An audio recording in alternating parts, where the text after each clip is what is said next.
Estuvimos mirando los fundamentos. El pasaje bíblico era en 1 de Corintios 3, del 10 al 11. Conforme a la gracia que de Dios me ha sido dada, como perito arquitecto he puesto el fundamento y otro está edificando encima, pero cada uno mire cómo edifica encima, porque nadie puede poner otro fundamento que el que está puesto, el cual es Jesucristo. Entonces habíamos visto las actividades en cuanto a lo que son los fundamentos, es orar para establecer la visión.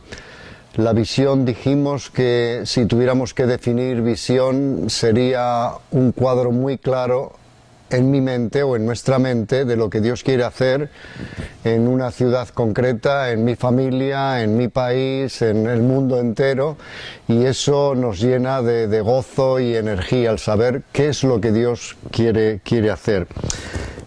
Hablamos de la investigación de la población objetivo cuando estamos con los fundamentos, a desarrollar la confianza personal en tu fe, desarrollar confianza personal en el estudio de la palabra de Dios. Digo desarrollar confianza en nuestra fe porque cuando se empieza, es verdad que llega un momento en que decimos, pero habrá gente aquí que quiera comprender el Evangelio, abrazar el Evangelio, etcétera. Y ahí necesitamos tener confianza en la fe que hemos depositado, en que Dios tiene un pueblo, en que Dios tiene pueblo en esa ciudad y que Él nos va a dar las personas que Él quiera, que Él ya sabe. Desarrollar confianza personal también en el estudio bíblico. Y por último vimos comenzar a determinar la estrategia y los métodos para establecer la iglesia. Era interesante cuando pasamos a la segunda fase, que era el ganar. Ahí nos metimos ya en algo interesante, como es ganar las almas, contacto con líderes clave y establecimiento de relaciones. Os dije la manera en que yo tenía cuando llegaba a una ciudad de buscar los líderes clave. Cuando haces una investigación y preguntas a la gente, entre otras cosas, para usted cuál es el líder clave en esta población, ya verás lo que te dicen. Tenemos que aprender a observar y una de las cosas que te dirán es que el líder clave es el médico, el practicante, el panadero, el que vende gasolina. ¿Por qué? Porque han encontrado que es una persona que se da a los demás, que es cariñosa, que se puede hablar con ella, etcétera, etcétera.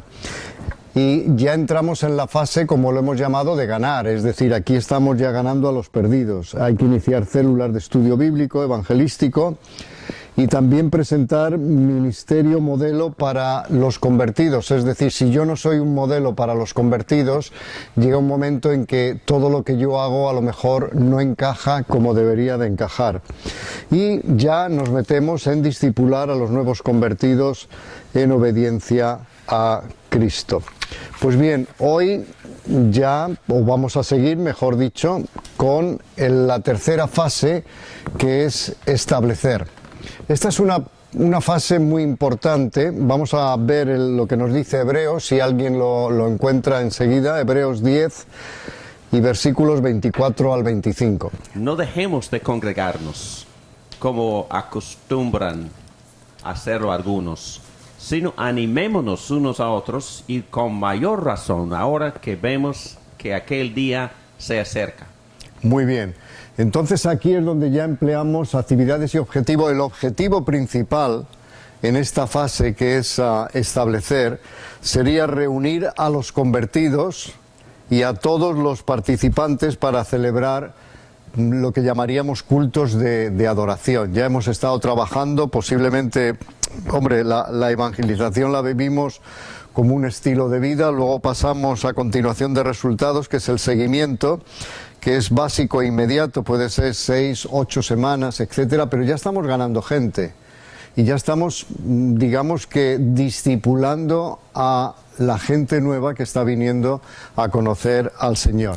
Así que aquí pondremos discipular convertidos.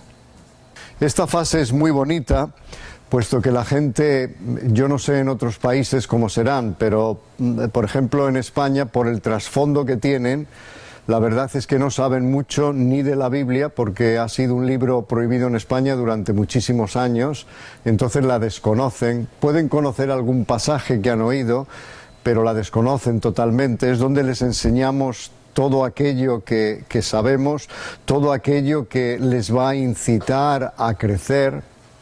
Y habrá cosas que no entiendan en un primer momento, pero es como cuando tenemos hijos y los vamos discipulando, los vamos enseñando a hacer esto, yo que sé, a saberse cepillar los dientes después de que comen, a saber beber por ellos mismos, a saber comer por ellos mismos, etcétera, etcétera. Es una actividad muy bonita que no debemos de desdeñar absolutamente nunca, sino llevarla a cabo. Luego es apadrinar a los líderes emergentes. Apadrinar líderes emergentes. ¿Qué queremos decir con esto? Pues sencillamente, en mi caso concreto, según la gente va viniendo a conocer al Señor, yo ya me voy fijando en aquellos en los cuales puedo apreciar un don especial, que es el de liderazgo. A estos yo les voy a apadrinar, porque son líderes emergentes, y voy a dedicar posiblemente el 70% de mi tiempo en volcarme en ellos. ¿Por qué? Porque son los futuros líderes de la Iglesia. Yo estoy ahí como establecedor. En 7 años, 8, el tiempo que el Señor me tenga ahí, yo me voy a ir. Si no tengo ya los líderes preparándoles, y tienen que ser desde el primer momento, ¿se dan cuenta? Según van viniendo, que van conociendo al Señor, ahí ya dedicas un buen tiempo de tu tiempo discipulando estos líderes o apadrinando los líderes emergentes. Y aquí es entender los esfuerzos de evangelismo a través de los oikos de los miembros. Os expliqué lo que quería decir oikos, ¿verdad? Es algo muy bonito. Uno de mis alumnas me hizo este dibujo que os presento aquí, que son los oikos. Es un árbol donde vuelan por ahí los pájaros, donde hay hojas, donde hay ramas, donde hay un tronco. Pues bien, ella decía, las aves son las personas con las cuales te relacionas muy poco, como puede ser el panadero, porque a lo mejor en España te relacionas con el panadero más tiempo del que pensáramos, porque normalmente se compra el pan todos los días. Es pan tierno y se compra todos los días, ¿no? Pero bueno, puede ser gente en el metro, el conductor, el vecino que te encuentras en el ascensor y le dices, hola, ¿qué tal? Esos son las aves, mis oikos. Gente con la cual me relaciono, pero no muy a menudo. Luego tenemos las hojas, las personas con quienes te relacionas mucho, pero a un nivel más superficial, si cabe, compañeros de trabajo, otros miembros de tu iglesia, etcétera. Luego tenemos las ramas, las personas con quienes te relacionas bastante, como pueden ser los amigos. Los amigos, inclusive algún familiar, no voy a decir de los más cercanos, pero algún familiar con el cual tienes confianza y te relacionas bastante. Y luego tenemos el tronco, que son las personas con quien tienes más relación cercana y las personas en las cuales influyes más. Y aquí es la fase donde tenemos que entender los esfuerzos evangelísticos para ganar nuestros oikos.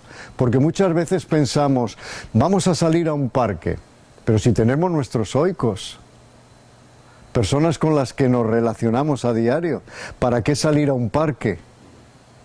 Cuando tenemos gente que nos va a oír, porque ya les conocemos. ¿Os dais cuenta? Tenemos esas hojas, tenemos esas ramas y tenemos ese tronco. Sería bueno el activar el evangelismo con todas estas personas antes inclusive de salir al parque. ¿Por qué? Porque eso nos va a dar la oportunidad de entrenarnos a nosotros mismos.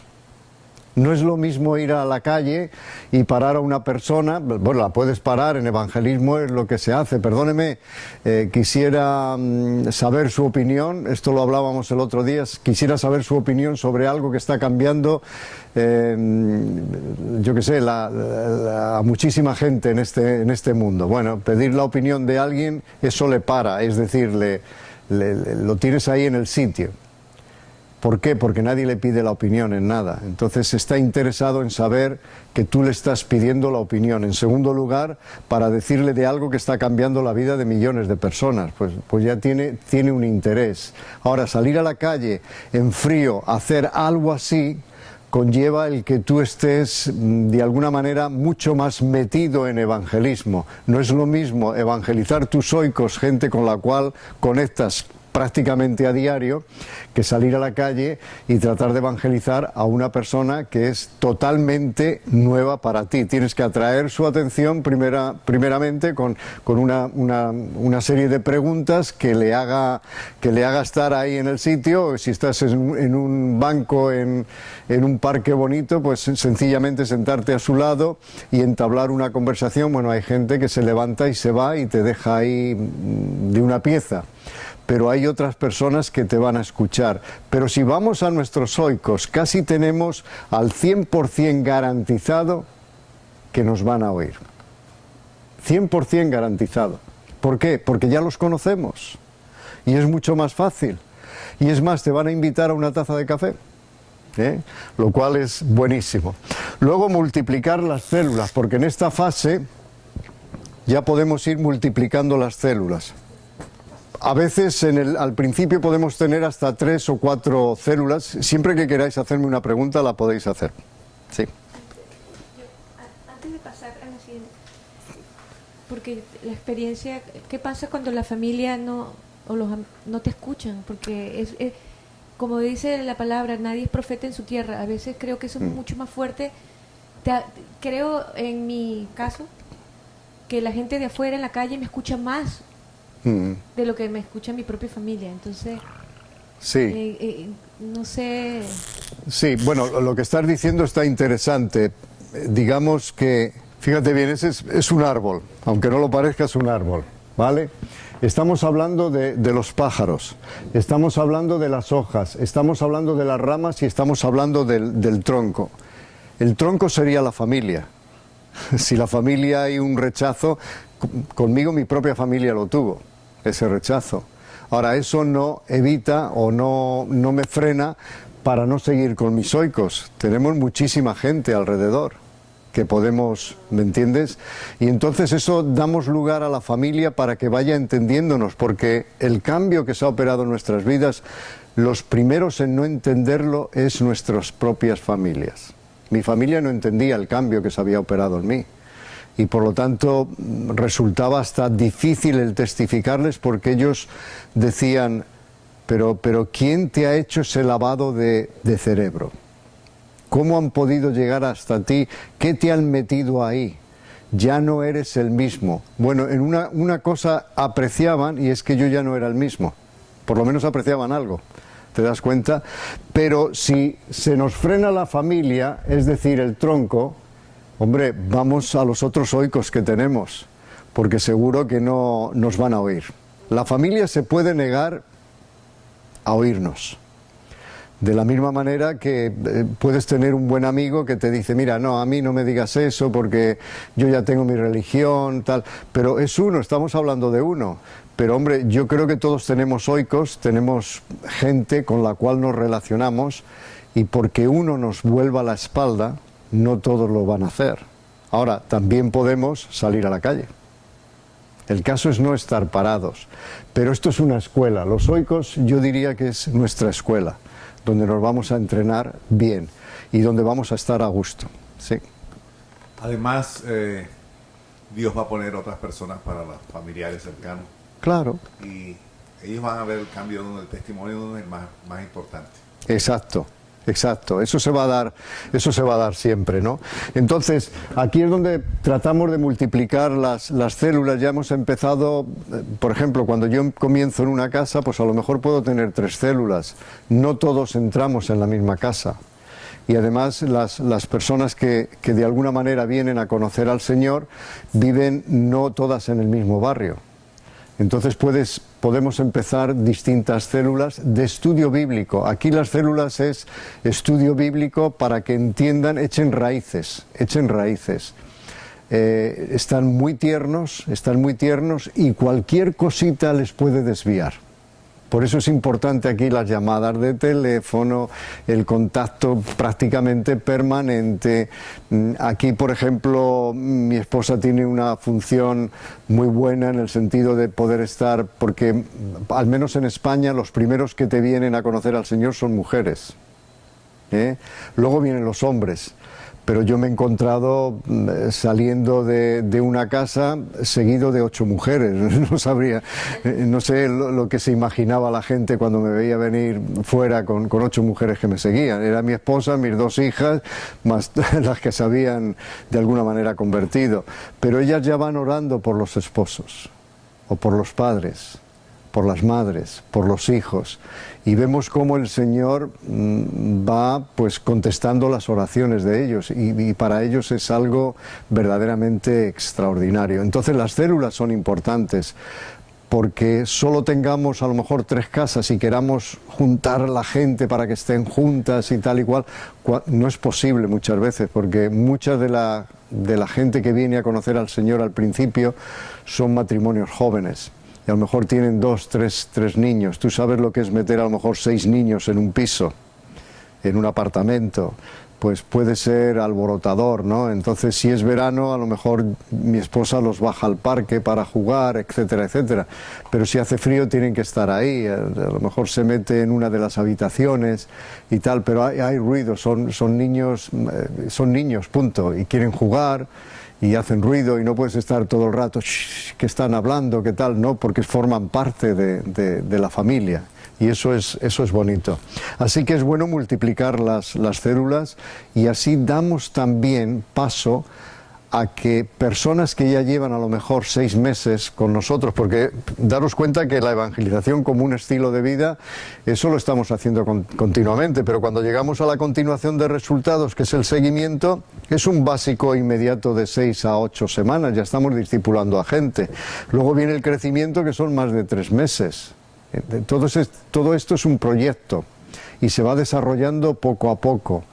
Entonces ya estamos preparando inclusive personas para que lleven las otras células. A lo mejor yo no las puedo llevar todas, a no ser que sea en un día distinto, pero sí seguimos algo que yo haya escrito o un libro que sea fácil, y de ese libro no nos salimos.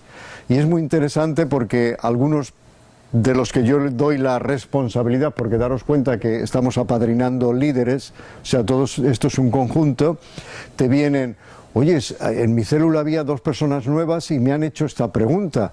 Yo creo que no estoy muy bien preparado y tal y cual. Y si me preguntan, no, hasta que no te pregunten eso, olvídate. Porque siempre estamos, y si me preguntan, lo mismo ocurre en evangelismo. Y si salgo a la calle y la gente me hace la pregunta tal y cual.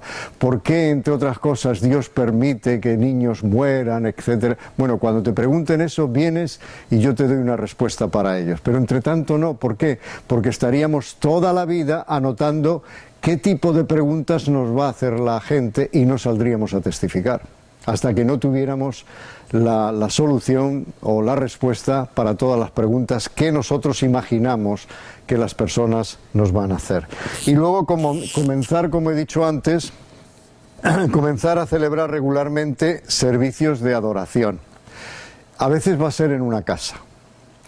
Si es en una casa, no importa, porque las personas están acostumbrados a tener cosas en sus casas. Y es muy bonito. Por ejemplo, yo toco la guitarra. Entonces, cuando voy a una casa, pues llevo la guitarra y les enseño algunos coritos. A la gente española les encanta, y estoy seguro que en todo el mundo lo mismo, les encanta cantar, les encanta cantar. Y entonces, a lo mejor no puedes tocar todo un himno porque tienes que llevar las letras, pero puedes cantar un corito que trae letra muy bíblica, pero es cortito. Y eso le encanta a la gente. Y te vuelvo a repetir: Carlos, repítelo, ¡ay, qué bonito! Y qué bonito. Date cuenta que para ellos es totalmente nuevo. es totalmente nuevo. Esto es lo bonito, ¿no? No estás alcanzando gente que ya ha estado en una iglesia evangélica, que sabe cantar, que sabe diezmar, que sabe leer la Biblia, que sabe escuchar la palabra de Dios, que sabe cómo reaccionar. No, no, no, no, no. Es empezar como se empieza con un bebé. Con un bebé. Y creerme que los bebés también hay que cambiarle los pañales, ¿no es cierto? Y muchas veces esto es desastroso, de alguna manera. Pero esos son los bebés, y son los bebés también en Cristo. Es decir, les tienes que ayudar absolutamente en muchísimas cosas.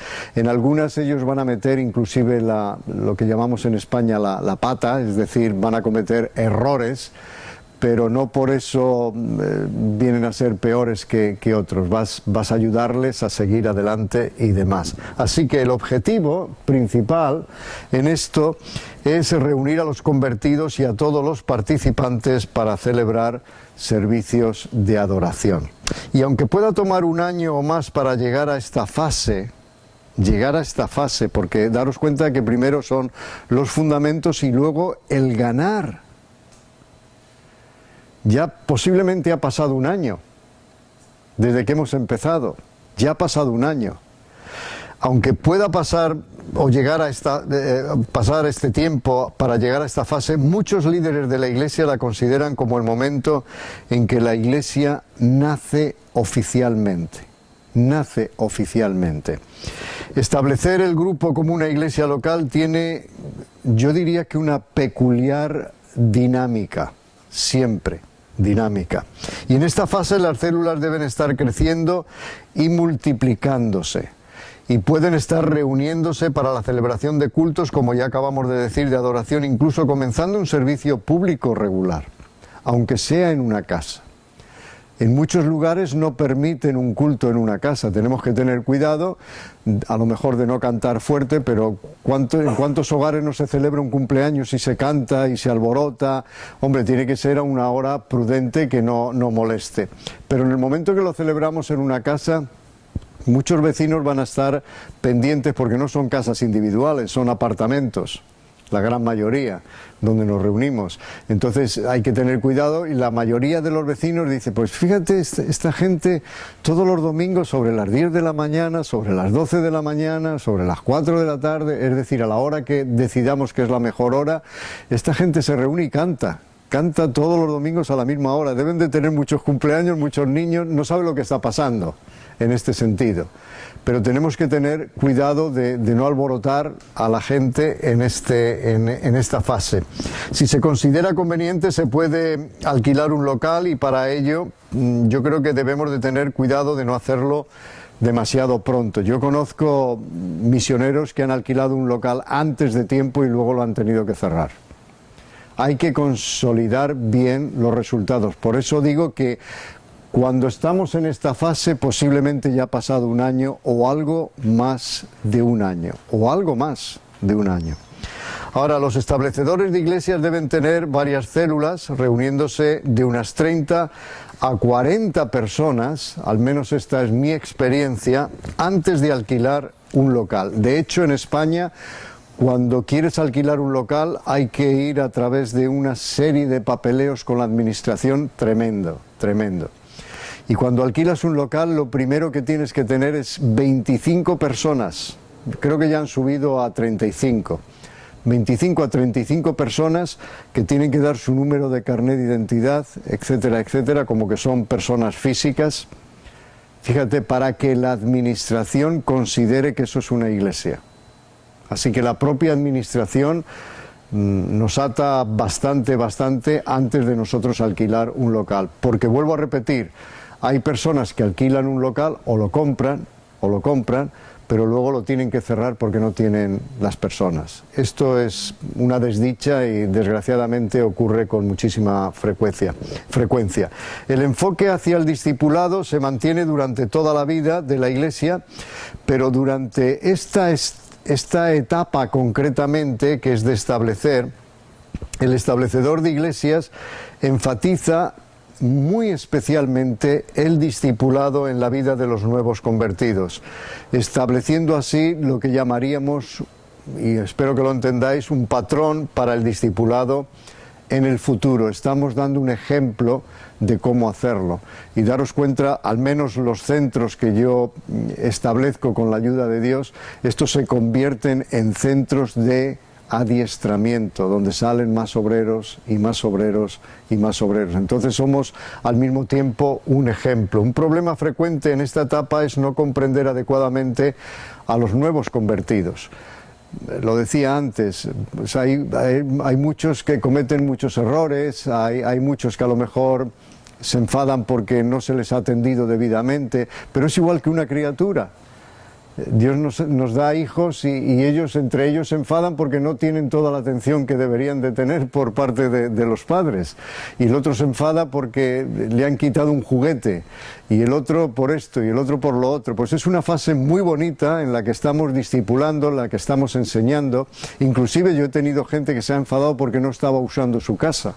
¿Qué más quisiera yo que dividirme de alguna manera y estar en esta casa, en aquella casa y en la otra, ¿no? Pero lo que no puedes es que todos quieran el mismo día, un martes, un miércoles, un jueves, un viernes o inclusive un domingo.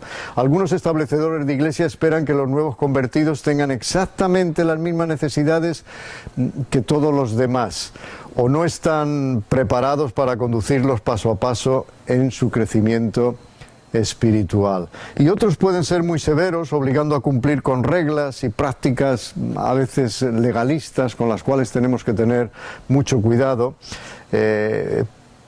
carentes de gracia o buscando que alcancen la madurez demasiado pronto, rápidamente, para bebés que son pues espirituales. Por ejemplo, cuando llegamos yo empiezo a enseñar pues el de ofrendar a Dios, que es uno de los privilegios más grandes que Dios nos permite hacer. Es una adoración, es adorarle. Bueno, mi gente allá no lo entiende tan bien. ¿Por qué? Porque los propios sacerdotes de la Iglesia romana están pagados por el gobierno. Entonces nunca han sentido esa necesidad. Entonces cuando los tienes que enseñar es algo que no les entra muy bien en la cabeza al principio, pero esta es la enseñanza. O sea, vas machacando con la enseñanza hasta que ellos ven la bendición tan tremenda. Tienes que usar pues aquellos pasajes que de alguna manera les motivan a dar. Y entre ellos se encuentra: más bienaventurado es dar que recibir. Entonces, cuando ellos van entendiendo la bienaventuranza, que quiere decir lo feliz que es uno cuando da más que cuando recibe, es cuando empiezan a dar y a entregarse, no solo en lo económico, sino en cuanto a sus talentos, sus dones, su tiempo. Ya quisiera yo que las personas diezmaran su tiempo y no solo su dinero, porque muchas veces yo necesito que alguien a lo mejor ofrende el 10% de su tiempo o el 15% de su tiempo, y a veces esto resulta muy difícil, no se quieren involucrar, son muy tiernos todavía, entonces hay que enseñarles poquito a poco, igual que a un niño. No le puedes decir párate ahí tranquilo que no sé qué. El niño, en cuanto te das la vuelta, ya está saltando. Pues lo mismo ocurre con los nuevos convertidos. No es tan fácil el llevarlos como a ti te gustaría. A veces tienes que transigir, a veces tienes que llenarte de paciencia. Obviamente no le pidas a Dios que te dé paciencia, porque entonces te va a dar niños todavía más revoltosos, ¿no? En este sentido, para que ejercites la paciencia. Eso ya lo sabemos todos nosotros. Ahora, la aceptación y la paciencia son actitudes claves para ayudar a los nuevos convertidos. Actitud clave para ayudar a los nuevos convertidos. ¿Cuál es? La aceptación y la paciencia. Aceptarlos como hijos de Dios. Y luego la paciencia para saberlos llevar. Muchos de ellos te van a decir yo es que no valgo para esto, y ahí es donde los tienes que animar. Yo he estado con familias a veces donde los padres han tratado a los hijos con una desigualdad que me ha llamado la atención, y cuando he podido he hablado con ellos. Por ejemplo, no seas como tu hermano Juan, que es un vago, que es esto, que es lo otro, tú tienes que ser en la vida, que no sé cuánto. Está hablando de su hermano. Está hablando de otro niño. ¿Te das cuenta? Y a lo mejor no estamos ejercitando la paciencia. Yo creo que este tipo de comparaciones pueden llegar a ser odiosas y tenemos que tener muchísimo cuidado, porque luego puede resultar que el Juan que nos parecía vago puede ser alguien muy importante que ha aprendido la lección y está inclusive sobrepasando al niño que creíamos de lo más inteligente. O sea que tenemos que tener un cuidado exquisito en esta fase de establecer. Ahora, aquí hay algunas preguntas que quiero haceros. ¿Cómo serán entrenados y lanzados los líderes de las nuevas células? ¿Cómo creéis vosotros que serán de alguna manera lanzados los líderes de las nuevas células? ¿O cuándo se bautiza a los convertidos? Es decir, ¿cuándo y quién les da la comunión? Es decir, porque tenemos que ir acostumbrando. Hay gente que te pregunta, por ejemplo, oye, ¿vosotros no celebráis la comunión? Porque vienen de un trasfondo concreto. Ellos tienen que ver que lo celebramos, ¿eh? ¿Cómo aseguras a los nuevos convertidos de su salvación?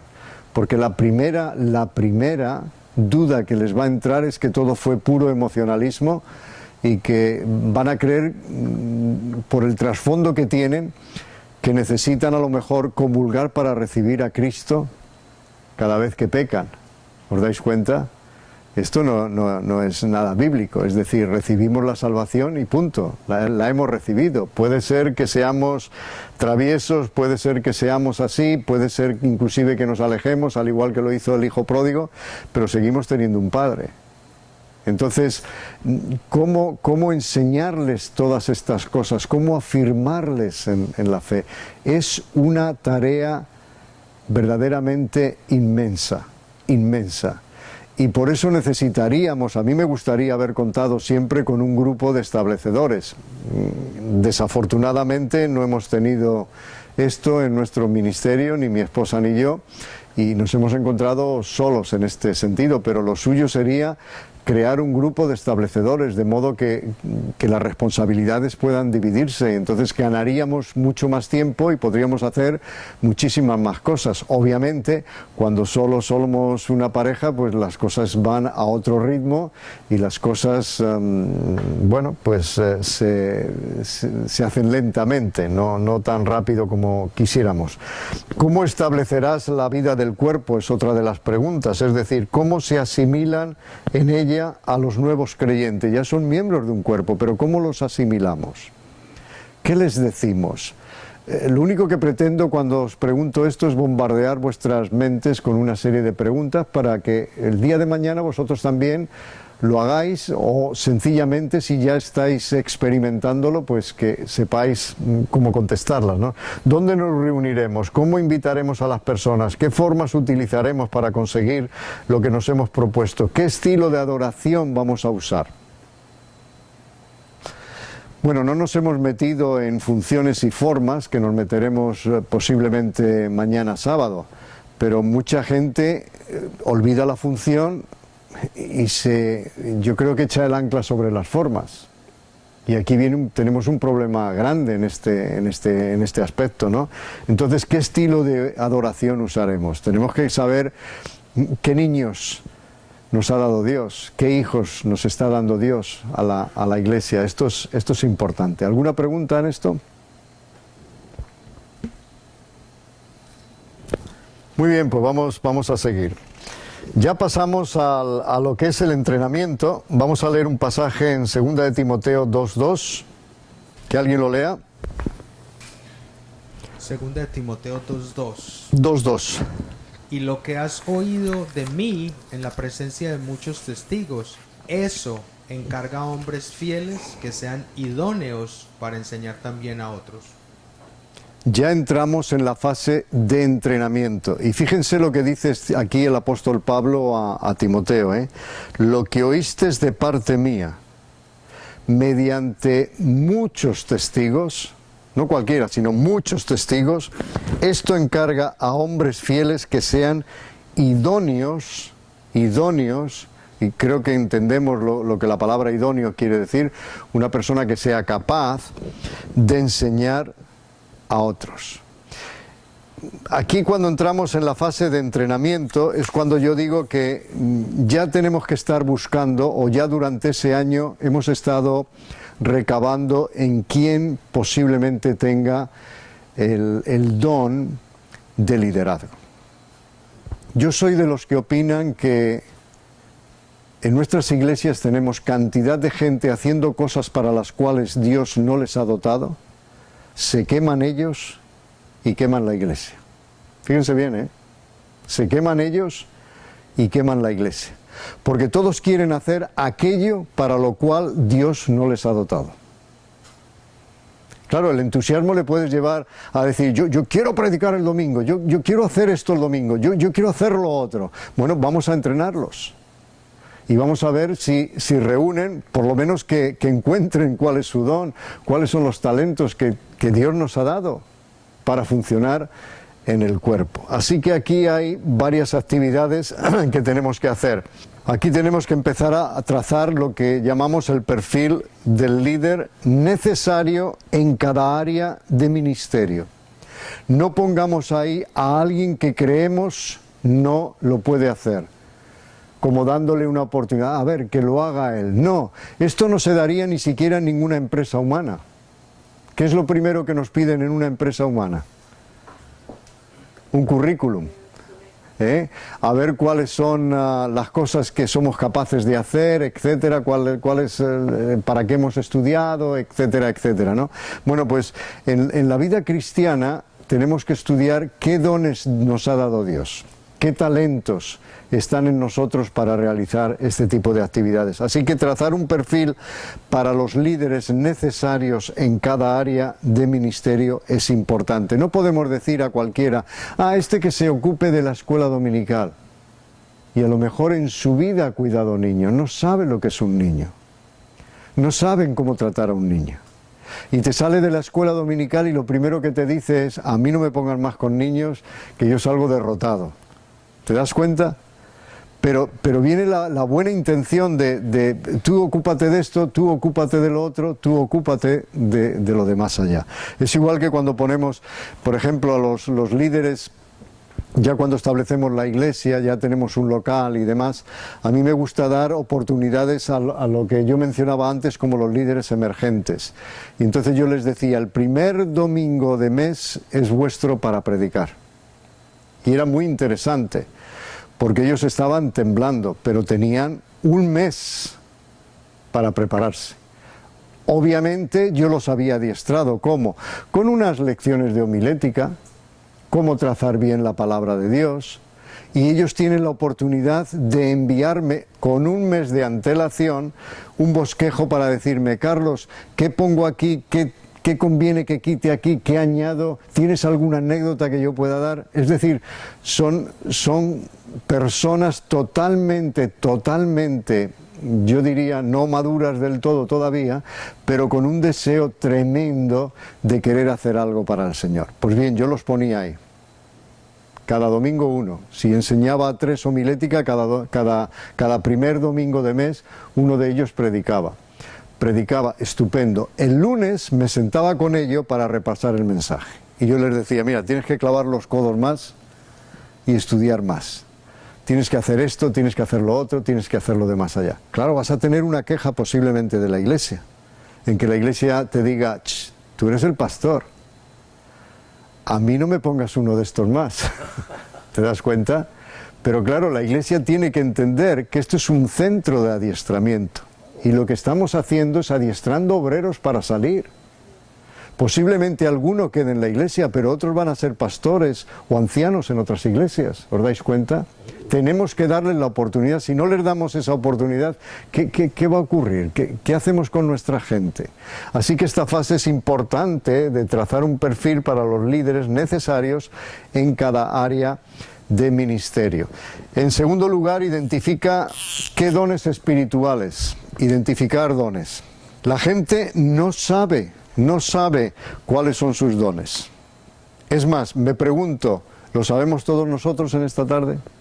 Y a lo mejor ya tenemos una cierta madurez. Hemos descubierto un don, pero seguro que Dios nos ha dado algún otro y no lo hemos descubierto. Es una fase muy bonita, porque la gente te suele decir, es que yo no sé por qué no encuentro cuál es mi don. Y es más, te dicen, oyes, ¿por qué cuando nacemos no venimos con un hilito atado en el dedo gordo del pie que diga, el don para esta criatura es tal? Dios no hace eso. Dios lo ha escondido de alguna manera para que tú lo descubras. Y lo descubres trabajando.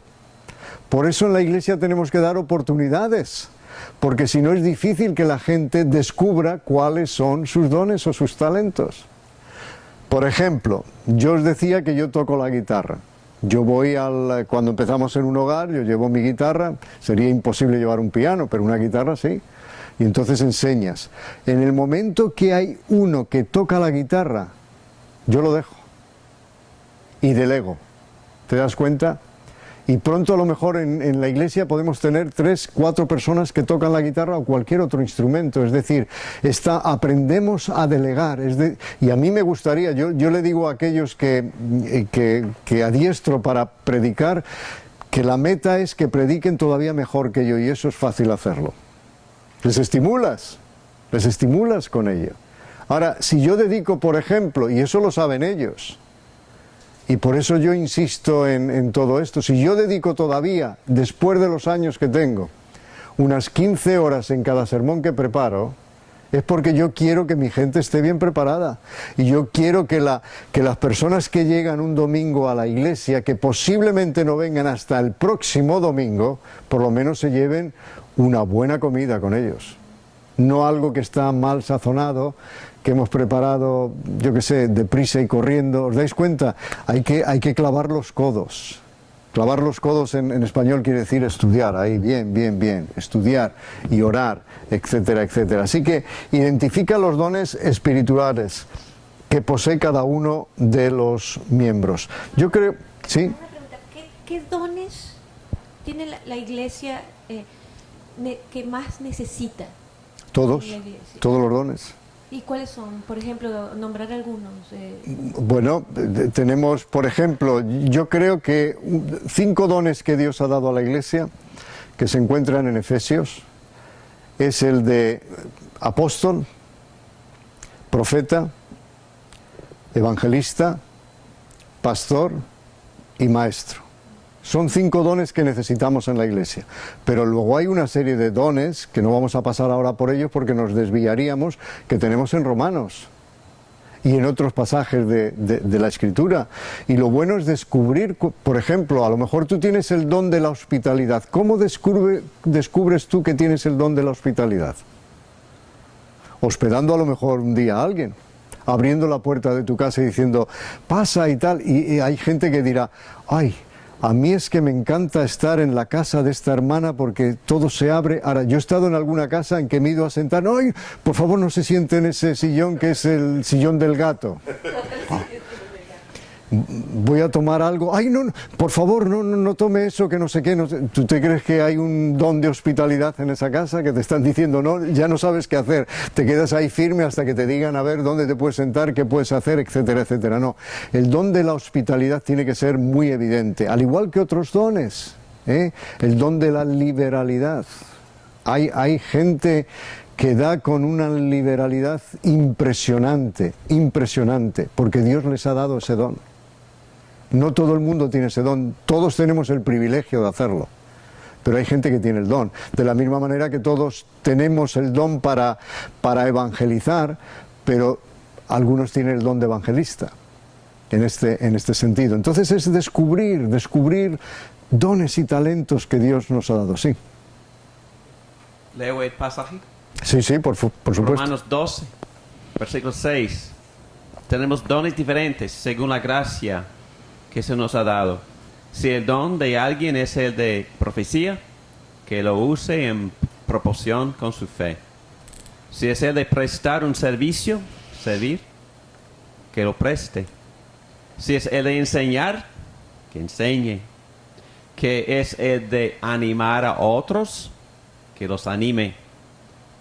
Si es el de socorrer a los necesitados, que dé con generosidad. Si es el de dirigir o ser líder, que dirija con esmero. Si es el de mostrar compasión, que lo haga con alegría. Fíjate si hay dones ahí para desarrollar, ¿no?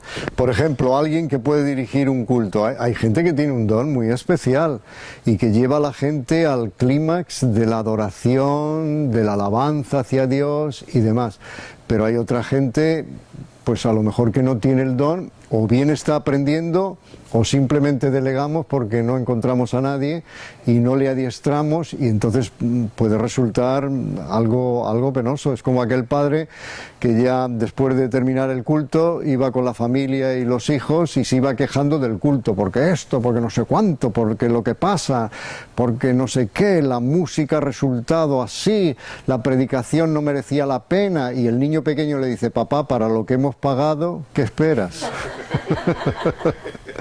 Pues algo parecido debería ocurrir con todos nosotros, ¿no? En este sentido. Es decir, todos queremos que se nos alimente bien, todos queremos que las cosas funcionen como es debido, pero muy pocos de nosotros queremos dar del tiempo y de la experiencia para que esto resulte. Yo creo que lo bueno de esto y lo que nos anima mucho es que es más probable que ese tipo de adiestramiento ocurra en una iglesia que esté siendo plantada, ¿no? Sí. Porque en las establecidas todo el mundo ya está acostumbrado a cierto ritmo, cierto profesionalismo. En un sentido ha dejado de ser iglesia. Claro, yo diría que ahí hemos olvidado la función y hemos establecido formas. Y entonces estamos más con las formas que con la función.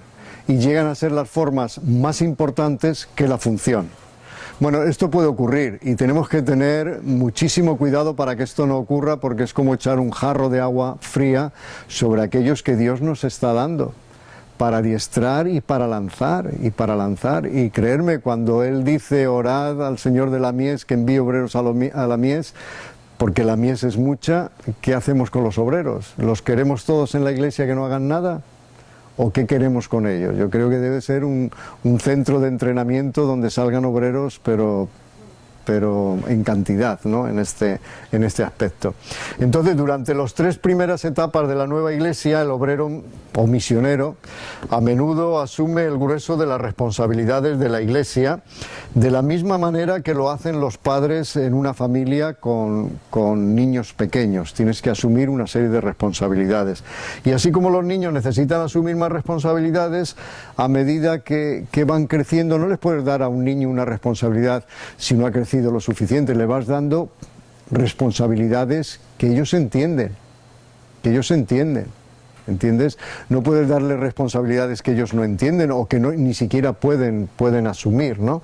Los nuevos convertidos necesitan asumir mayores responsabilidades a medida que van madurando. Según van madurando, más responsabilidades les damos.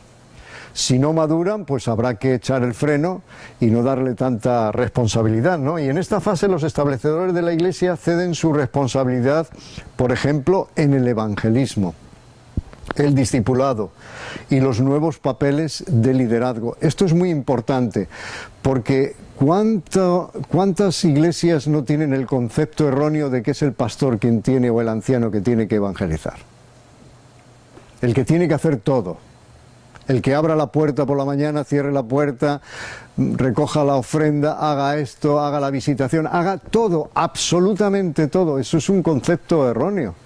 Pero ¿dónde están entonces los dones y los talentos que Dios nos da con gente viniendo a la iglesia? Confiando primeramente en el Señor, yo creo que los establecedores de iglesias deben tener más que suficiente confianza en los demás para prepararlos a conducir los distintos ministerios de la iglesia. Por ejemplo, entrenar líderes de células.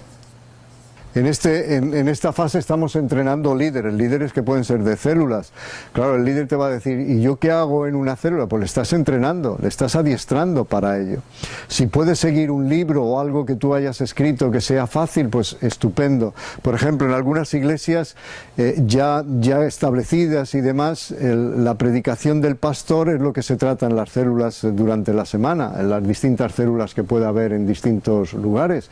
Y resulta bueno, porque resulta en un estudio todavía más extenso. Puede haber personas creyentes en la iglesia que no hayan entendido todo lo que el anciano quiso transmitir.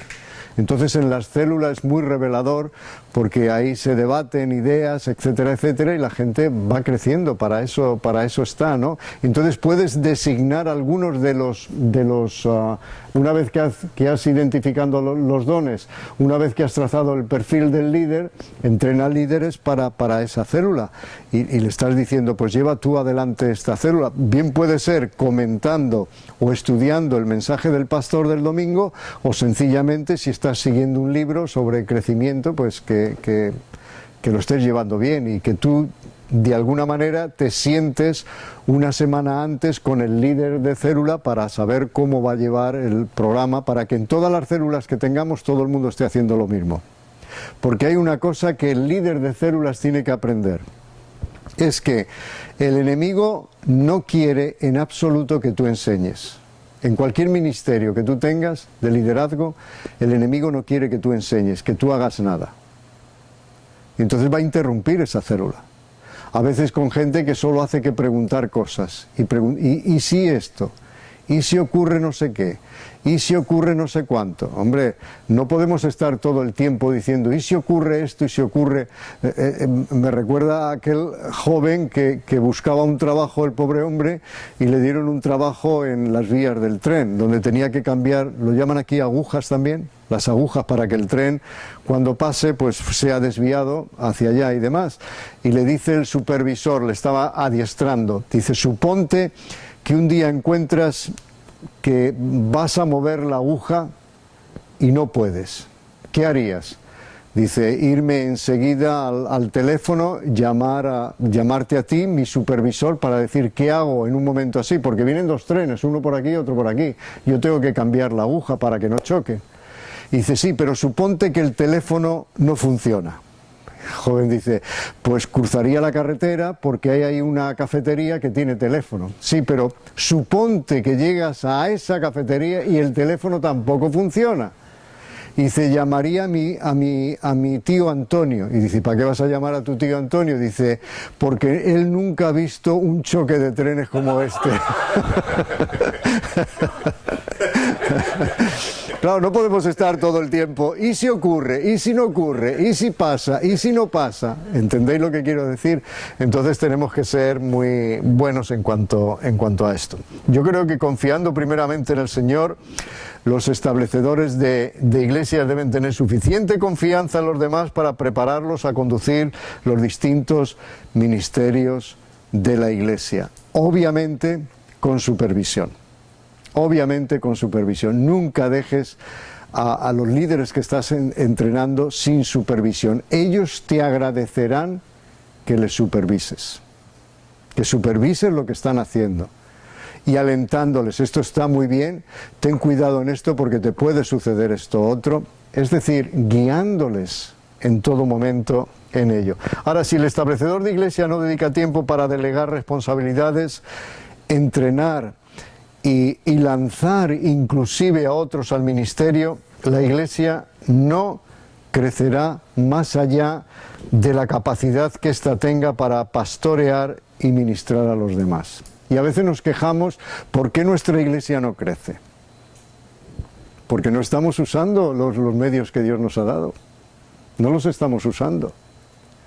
Y esto es terrible, creerme, esto es terrible. Porque al fin de cuentas, ¿qué vamos a estar tú y yo aquí abajo?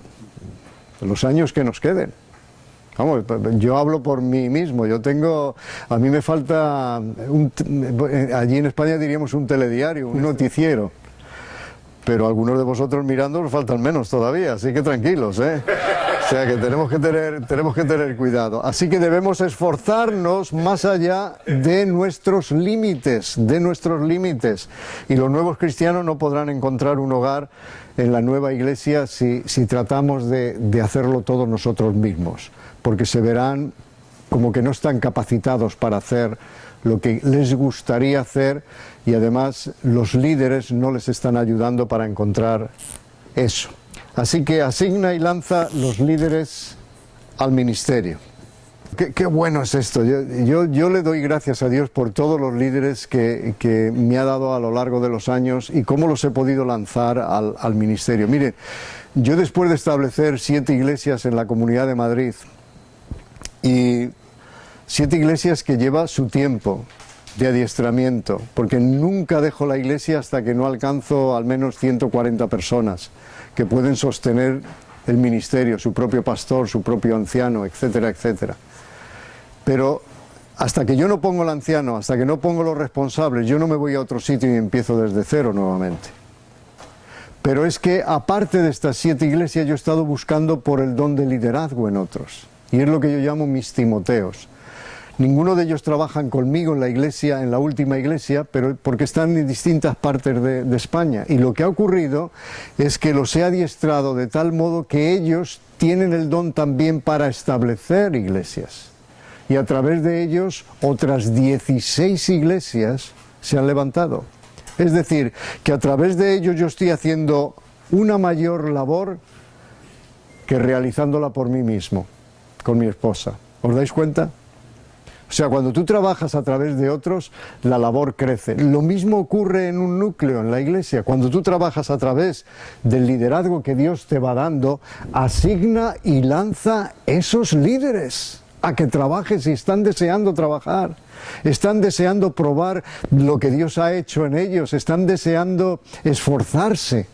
Dales una oportunidad y ya verás lo que empieza a suceder. Y por supuesto, organizar la estructura. Con esto vamos a terminar y tener un receso, pero daros cuenta de esto, la gente de la iglesia podría además desilusionarse sin una responsabilidad significativa que los motive para mantenerse involucrados, y se convertirán en espectadores. Modelos pobres han permitido que esto ocurra en la cultura europea oriental, pero muchísimo, muchísimo. ¿Por qué? Porque hemos dado a entender, o hemos dado un modelo tan pobre que nadie lo quiere seguir. Y los primeros en no beneficiarse ha sido la propia iglesia. Por eso yo decía antes, ¿qué está ocurriendo que no crece? Que no crece. Es como una criatura que Dios nos dé. Es decir, nos preocupa y la llevamos al médico porque decimos, mire, el niño come pero no está creciendo. ¿Qué será? Y mire, el niño ya tiene 11 años y sigue muy bajito. El niño se queja de dolor de sus huesos. ¿Qué es lo que le pasará? Y el doctor empieza a decir, bueno, pues vamos a hacer una analítica de esto, una analítica de lo otro, vamos a mirarle por rayos X, vamos a investigar a ver qué es lo que está sucediendo, porque si este niño come bien, debería de crecer bien. ¿Se dan cuenta? Lo mismo ocurre en la iglesia. Y a veces no nos paramos a investigar qué es lo que está sucediendo para que la iglesia no esté creciendo a la manera de Dios y para la gloria de Dios. Y eso a veces es triste. Pero ya aquí organizar la estructura y las posiciones ministeriales que has previsto para el ministerio. Ya llegamos a una fase en la que decimos, bueno, vamos a formalizar una estructura, vamos a ver quién se ocupa de esto, quién se ocupa de lo otro. A veces es tan importante, hay tantas labores para hacer en la iglesia. Mire, mismamente la de los diáconos, mismamente la de el ujier, es decir, la persona que está a la puerta de la iglesia y recibe a la gente. Pues tiene que recibirla con con una sonrisa en los labios, tiene que decirle bienvenido a la casa de Dios, tiene que decir algo que cuando yo voy a la iglesia o tú vas a la iglesia te sientas a gusto, porque alguien te ha recibido con cariño, con entusiasmo. Bueno, pues todo eso lleva tiempo, el adiestrar a la gente. Y otro domingo, o sea, un mes entero lo puede hacer una persona, otro mes lo puede hacer otra, o un domingo cada persona, etcétera, etcétera. Y es importantísimo decirle, mire, aquí hay un sitio para sentarse. Yo he visto en iglesias que ha entrado alguien y está así, donde me siento, y nadie le ayuda, nadie le ayuda. Y claro, también ocurre que los únicos asientos que están libres son los que están en la primera fila.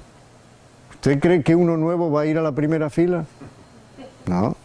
Se queda de pie ahí, está un rato, nadie le atiende, toma la puerta y se va. Esto es lo que ocurre en muchísimas iglesias. Posiblemente en la tuya no ocurra porque estás empeñado en que esto no ocurra. Estás empeñado en que cuando alguien venga a la casa de Dios se encuentre a gusto, se encuentre con una buena alabanza, se encuentre con una buena predicación y se encuentre con personas que le quieren, que le aman, que le respetan, que le invitan a pasar. Bueno, yo os conté, me parece que el primer día, no sé si lo conté, yo me convertí a través del testimonio de mi madre, y la primera iglesia donde yo fui, la primera iglesia, jamás habíamos pisado una iglesia evangélica, ni siquiera sabíamos qué era. Y cuando entramos allí, que nos llevó una señora, bueno, aquello era impresionante. Yo quería sentarme en el último banco de todo, porque decía mi madre, mira, si algo ocurre salimos rápidamente de aquí, porque nunca había estado en una iglesia evangélica. Y la señora insistía en que nos sentáramos adelante. Y dijimos, no, aquí. Y nos sentamos en el último lugar. Mira, aquello fue fabuloso. El canto fue fabuloso. Cuando cantaron Cuán grande es Él, bueno, a mí se me ponía hasta el vello de punta. Yo no había, en mi vida había oído algo tan hermoso y tan bonito. Y luego la predicación. Yo no había oído una predicación. Cuando iba a la iglesia romana todo era en latín. Pero aquí había una predicación de la palabra de Dios, algo que estaba llenando, calando en mi corazón y en mi mente, estaba entendiendo. Y después de aquello, y aquí entra toda la iglesia, qué importante la atención de las personas hacia uno. Cómo venían a saludarnos, esto, lo otro, lo de más allá. ¿Y dónde viven ustedes? Pues aquí cerca y tal. ¡Ay, qué bien! Y no sé cuánto. Te saludaban. Bueno, en mi vida había tenido yo una fila de chicas jóvenes besándome en ambos lados de la cara. Y bueno, le dije a mi madre, si esto va a ocurrir todos los domingos, vamos, yo no me pierdo un culto en esta iglesia. Pero ven ustedes, es la atención que atrae. La atención que atrae. Cuando alguien viene a nuestra iglesia se tiene que sentir querido, abrazado. Ahora, hay preguntas, pero las vamos a dejar para luego.